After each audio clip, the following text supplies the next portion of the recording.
नाजरीन अस्सलाम वालेकुम। बराह रास्त मैं हूं इब्राहिम राजा और आज हम आपको army chief general Asim Munir Adiala jail में होने वाली एक गैर मामूली और हैरानकुन मुलाकात, ISI रेड जोन में होने वाले एक गैर मामूली वाक़े और पाकिस्तान के सबसे बड़े और सबसे मकबूल लीडर इमरान खान साहब के मुतल्लिक 4 बड़ी ब्रेकिंग न्यूज से आगाह करेंगे। सबसे पहले आपको रेड जोन में होने वाले एक गैर मामूली वाक़े से आगाह करते हैं। ये वाक़या जस्टिस फायज ईसा से जुड़ा हुआ है। जस्टिस फायज ईसा जिन्होंने अपनी एक्सटेंशन के लिए सर तोड़ कोशिशें की और उनके मुतल्लिक सुप्रीम कोर्ट को कवर करने वाले जो रिपोर्टर्स हैं और एक सीनियर रैंकर ने एक मरतबा ये अल्फाज भी इस्तेमाल किए कि जस्टिस फायज ईसा इस्टेब्लिशमेंट के सबसे घटिया और सबसे अदना किस्म के एजेंट बन के सामने आए, जिन्होंने पिछले 2 साल में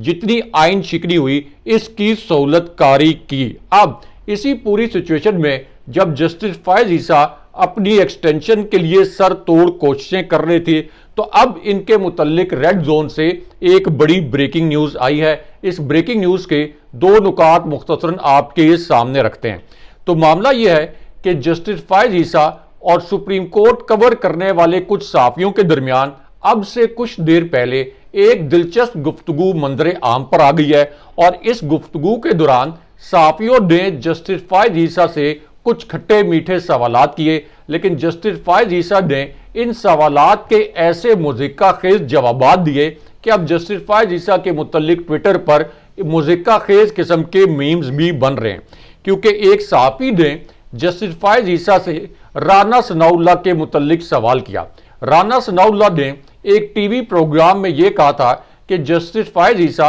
बराह रास्त एक्सटेंशन लेने के लिए तैयार नहीं है, लेकिन जब उन्हें यह कहा गया कि हम तमाम जजेस की उम्र यानी उनकी मुद्दत मुलाजमत की हद बढ़ा रहे हैं, तो इस पर जस्टिस फायज ईसा ने कहा कि ठीक है, अगर तमाम जजेस की मुद्दत मुलाजमत बढ़ाई जा रही है तो फिर मैं भी अपनी मुद्दत मुलाजमत में तोसी ले लूंगा, यानी मुझे भी आप इस बहाने एक्सटेंशन दे दें। अब जिस वक्त सहाफी ने यह सवाल किया कि आप तो ये कहते थे कि मैं एक्सटेंशन के ऊपर बिलीव नहीं करता, तो इस पर जस्टिस फायज ईसा ने खिसियानी बिल्ली खंबा नोचे। उन्होंने ये कहा कि राना सनाउल्लाह को मेरे सामने ले आए, एक मीटिंग हुई थी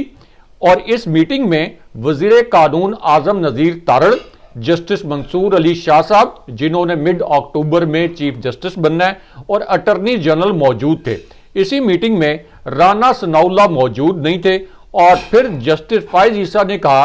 कि मुझे यह बताया गया कि तमाम चीफ जस्टिस साहिबान की मुद्दत मुलाजमत में तोसी की जा रही है। मैंने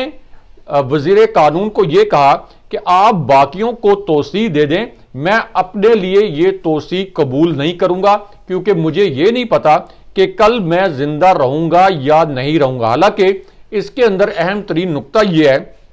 कि जस्टिस फायज ईसा ने आखिरी वक्त तक एक्सटेंशन लेने के लिए सर तोड़ कोशिशें की, लेकिन अब चूंकि वो अवामी सतह पर बहुत ज्यादा रुस्वा हो चुके हैं, बहुत ज्यादा बदनाम हो चुके हैं, और उसके बाद एक हसास केस के फैसले की वजह से भी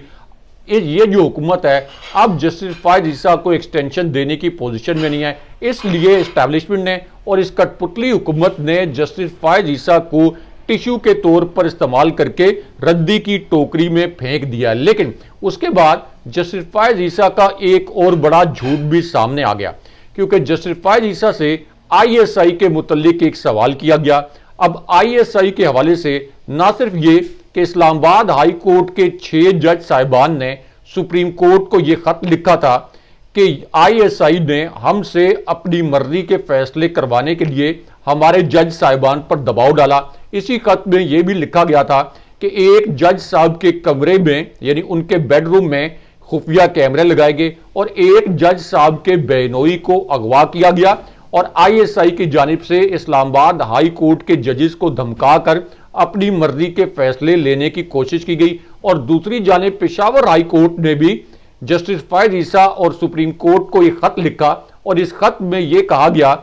कि जब हमने ISI की मर्जी के मुताबिक फैसले नहीं दिए, जो कि ISI हम पर दबाव डाल रही थी कि उनकी मर्जी के फैसले दें, तो फिर हमें तालिबान का रूप धार के अफगानिस्तान के नंबरों से कॉल्स की गई और उसके बाद जो पेशावर हाई कोर्ट के जजेस हैं इन्होंने सीटीडी से भी रब्ता किया, लेकिन उनकी कोई सुनवाई नहीं हुई और आखिरकार उनको एक खत जो है जस्टिस फायज ईसा और सुप्रीम कोर्ट को भेजना पड़ा। अब इस पूरी सूरत हाल में जस्टिस फायज ईसा से सवाल यह किया गया कि इस्लामाबाद हाई कोर्ट ने आईएसआई के मुतल्लिक जो खत आपको भेजा, यानी 6 जजेस ने, इसको आपने समाअत के लिए मुकर्रर क्यों नहीं किया। तो इस पर चीफ जस्टिस जस्टिस फायज ईसा ने कहा कि असल में 6 जजेस के खत का मामला ये एक कमेटी ने मुकर्रर करना था। जस्टिस मुसर्रत हलाली की तबीयत जो है ये ठीक नहीं थी, इस वजह से बेंच नहीं बन पा रहा था। लेकिन ये एक और बहुत बड़ा झूठ है, क्योंकि जस्टिस मुसर्रत हलाली जो हैं ये कितने माह से वापस आ चुकी हैं और जस्टिस मुसर्रत हलाली जो हैं ये पूरी सुप्रीम कोर्ट नहीं है। ये बेंच जो है ये उनके बगैर भी बन सकता था, लेकिन चूंकि जस्टिस फायज ईसा एस्टैब्लिशमेंट के एक घटिया से एजेंट का किरदार अदा कर रहे थे सुप्रीम कोर्ट के रिपोर्टर्स के मुताबिक, तो इस वजह से वो ये बेंच उन्होंने नहीं बनाया ताकि ऐसा न हो कि एस्टैब्लिशमेंट जो उनकी एक्सटेंशन की राह हमवार कर रही है तो उनकी एक्सटेंशन का रास्ता बंद ना हो जाए। लेकिन यहां पे अहम तरीन बात यह है कि अब फायज ईसा जो है वो अवामी रुसवाई और बदनामी लेकर अपने ऑफिस से रुखसत हो रहे हैं। लेकिन यहां पे army chief general Asim Munir और अडियाला जेल में होने वाली एक हैरान कुन मुलाकात के मुतल्लिक जो 2 बड़ी ब्रेकिंग न्यूज आई हैं और जो 2 ताज़ा तरीन इंकशाफात किए गए हैं, ये दोनों इंकशाफात मुख्तसरन आपके सामने रखते हैं। अब इस इंकशाफ के पहले हिस्से में यह पता चला है कि GHQ की जानिब से एक बहुत गैर मामूली राब्ता किया गया। ये राब्ता इमरान खान साहब जो पाकिस्तान के सबसे बड़े और सबसे मकबूल लीडर हैं उनके हवाले से किया गया, क्योंकि इमरान खान साहब और PTI पर पिछले 2 साल में जो बदतरीन जबर किया गया, जिस तरीके से जस्टिस फायज ईसा ने PTI से बल्ले का इंतखाबी निशान छीना, उसके बावजूद अवाम ने 8 फरवरी 2024 के इलेक्शन में PTI को और इमरान खान साहब को 2/3 से जायद अक्सरियत से जितवा दिया।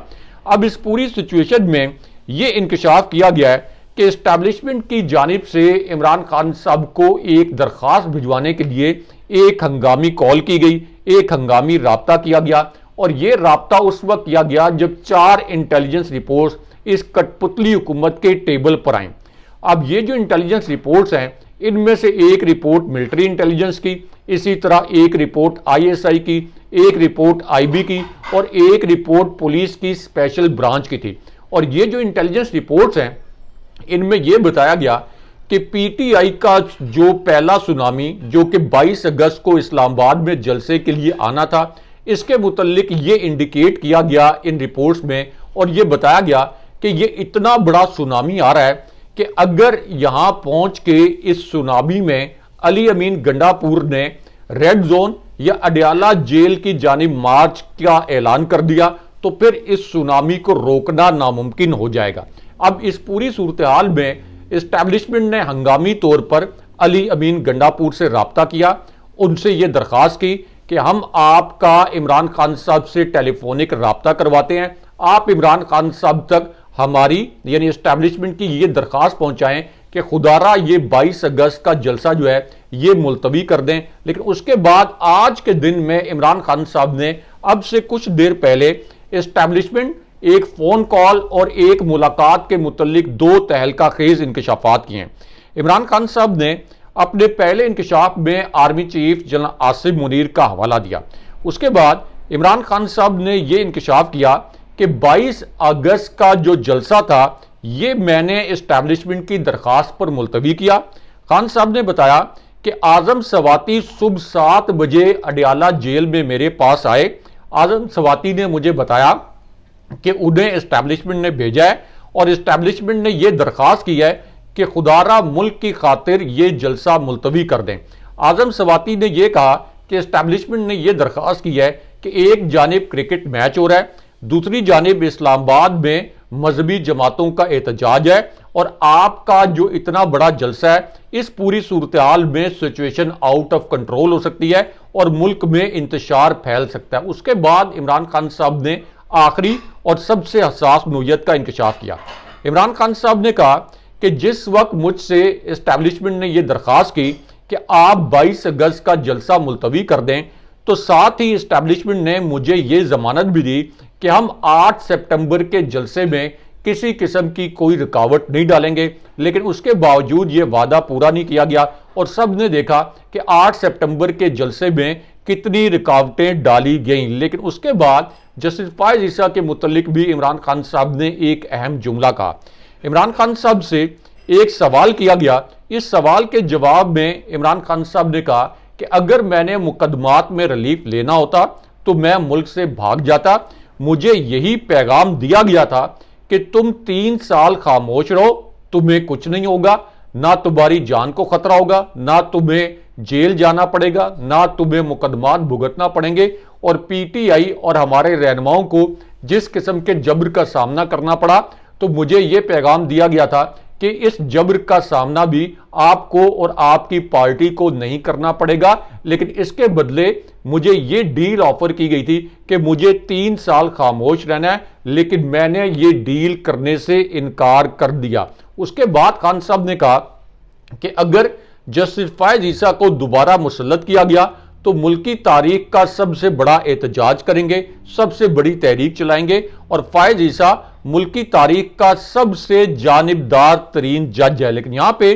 GHQ के एक एजेंट और इमरान खान साहब के मुतल्लिक एक बड़ी ब्रेकिंग न्यूज से आपको आगाह करते हैं। एक इंतहाई तकलीफ दे नोयत की वीडियो इस ब्रेकिंग न्यूज से जुड़ी इस वक्त वायरल है। अब यह वीडियो एक ऐसे वक्त में वायरल हुई जब इस कठपुतली हुकूमत के लिए और इसी तरह एस्टैब्लिशमेंट के लिए जो पीटीआई का जलसा था और इसी तरह पीटीआई का सुनामी, इसको रोकना नामुमकिन हो गया। इस्लामाबाद को कंटेनर्स का पहाड़ बनाया गया, इस्लामाबाद को एक कंटेनर्स के कले में तब्दील किया गया। लेकिन उसके बावजूद लाखों लोगों ने पीटीआई के इस्लामाबाद के जलसे में शिरकत करके यह साबित कर दिया कि उन्होंने खौफ के बुत तोड़ दिए। अब इस पूरी सूरत हाल में GHQ के एक एजेंट ने असल में इनडायरेक्टली इमरान खान साहब को जान से मारने की धमकी दी है और इनकी वीडियो वायरल है। अब GHQ के एजेंट समझे जाने वाले ये जो किरदार हैं, ये फैसल वाउडा हैं और इन्होंने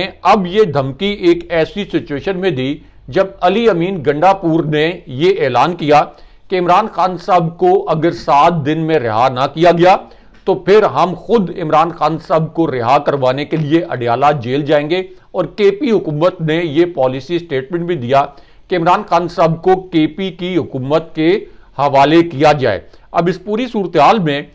GHQ के एजेंट समझे जाने वाले फैसल वाउडा ने एक टीवी प्रोग्राम में बड़ी ढिठाई के साथ यह कहा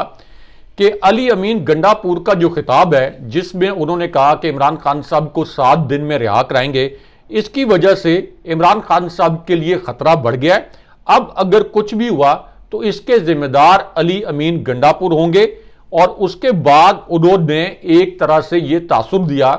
कि हमें पता चल गया है कि एस्टैब्लिशमेंट को और इस कठपुतली हुकूमत को यह इदराक हो गया है कि अगर अडियाला जेल पर पीटीआई ने धरना दे दिया, पीटीआई का सुनामी अडियाला जेल पहुंच गया, तो फिर इमरान खान साहब की रिहाई को रोकना नामुमकिन होगा, इस सुनामी को रोकना मुमकिन होगा। तो इसलिए अब GHQ के एजेंट समझे जाने वाले फैसल वाउडा ये कह रहे हैं कि अगर अडियाला जेल पर धरने का फैसला किया गया तो फिर खुदा न खास्ता उनकी जान ली जा सकती है। इससे आप अंदाजा लगा लें कि ये किस किस्म की फ्रॉड और शर्मनाक रियासत है। लेकिन यहां पे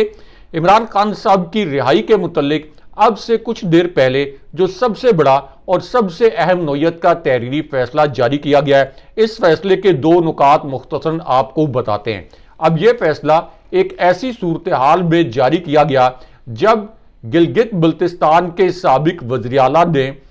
इस्लामाबाद में जो पीटीआई का जलसा था इसमें यह ऐलान कर दिया कि अगर इमरान खान साहब को सितंबर में रिहा ना किया गया तो फिर 1 अक्टूबर को यानी 1 अक्टूबर को हम अडियाला जेल के बाहर धरना देंगे। और अली अमीन गंडापुर ने मरियम नवाज को भी वार्निंग दी कि अब हम लाहौर आके एक बहुत बड़ा जलसा करेंगे और तुम हमसे पंगा ना लेना। इस पर ख्वाजा आसिफ ने अली अमीन गंडापुर को जवाब तो दिया, लेकिन ख्वाजा आसिफ का सोशल मीडिया पर इसलिए मजाक बन गया कि ख्वाजा आसिफ दोनों मरतबा यानी 2018 के इलेक्शन में भी उस्मान डार से अपना इलेक्शन हारे थे, अपनी नशिस्त हारे थे। जनाब बाजवा को फोन करके उन्होंने ये हारा हुआ इलेक्शन जीता था और इस मरतबा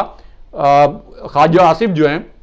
ये उस्मान डार की वालदा रेहाना डार साहिबा से 50,000 की लीड से हारे और इन्होंने खुद जियो न्यूज पर एक बीपर में इलेक्शन की रात ये एतराफ़ शिकस्त किया था कि हाँ मैं ये नशिस्त हार गया हूं और पीटीआई के लोग बहुत बड़ी तादाद में पोलिंग स्टेशन की तरफ निकले हैं। अब इस पूरी सूरत हाल में इमरान खान साहब की रिहाई के मुतल्लिक भी एक बड़ा और अहम तहरीरी फैसला सामने आया। इस फैसले के पहले नुक्ते में जज मोहम्मद अली वड़ाइच ने यह कहा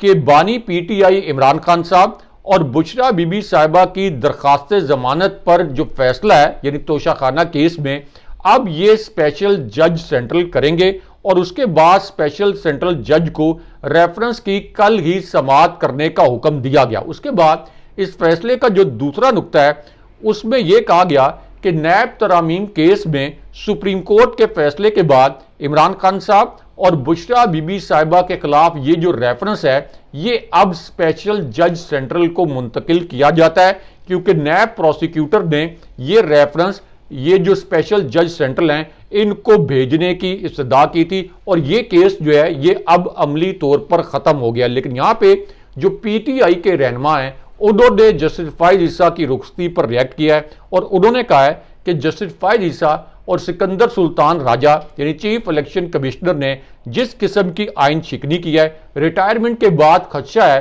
कि ये मुल्क से फरार हो जाएंगे, इसलिए इनके नाम ईसीएल पर डाले जाएं। अगले प्रोग्राम तक के लिए अल्लाह हाफिज।